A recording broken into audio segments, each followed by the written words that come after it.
Microsoft wants developers, chip makers want engineers, China wants more PCs than we do, and now you can get an app with your caffeine.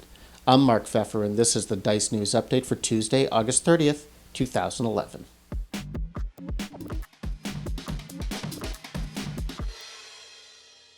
Let's start with a couple of notes from Silicon Valley. Analog chip makers there are looking for analog engineers. That's because there's a growing demand for chips that combine analog and digital design. The challenge is that creating analog chips requires a lot of very specialized training that requires, in turn, a very long learning curve. Elsewhere in the valley, even though it's moving into a new Menlo Park campus right now, Facebook's already talking about another campus. Right now, the company employs about 1,500 people in the area, but within 5 years, it expects to have about 9,000, so obviously it's going to need more space.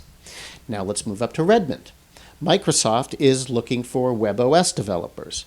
After HP said its plans for WebOS went up in the air, Microsoft sent out a message seeking WebOS developers for Windows Mobile.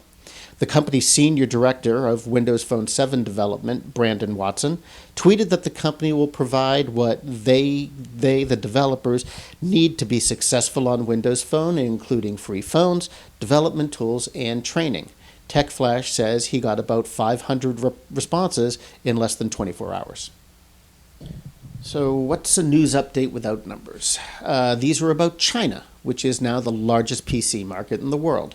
Shipments there rose 14% to 18.5 million in the second quarter.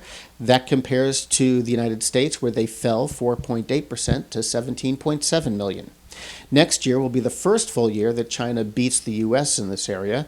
And while HP is getting out of the PC business, China's Lenovo Group is going to show a double quarterly profit than last period.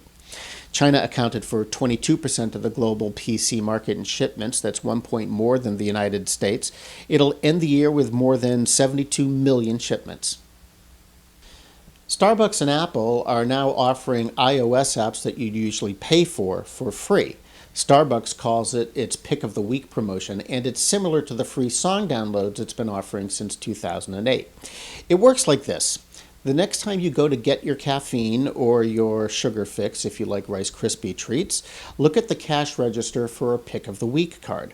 On the back, you'll see a code to redeem the app in the App Store. It's simple, as long as your fingers aren't shaking too much from too much caffeine or sugar from Rice Krispie treats. Anyway, the first app was Shazam Encore. That's a music identification app that'll usually set you back $5.99. That's it for this week. Kat Miller will be back tomorrow with another edition of DICE TV. I'll be back next Tuesday to celebrate the post-Labor Day work season. Until then, I'm Mark Pfeffer. Have a great holiday, and we now return you to your regular desktop.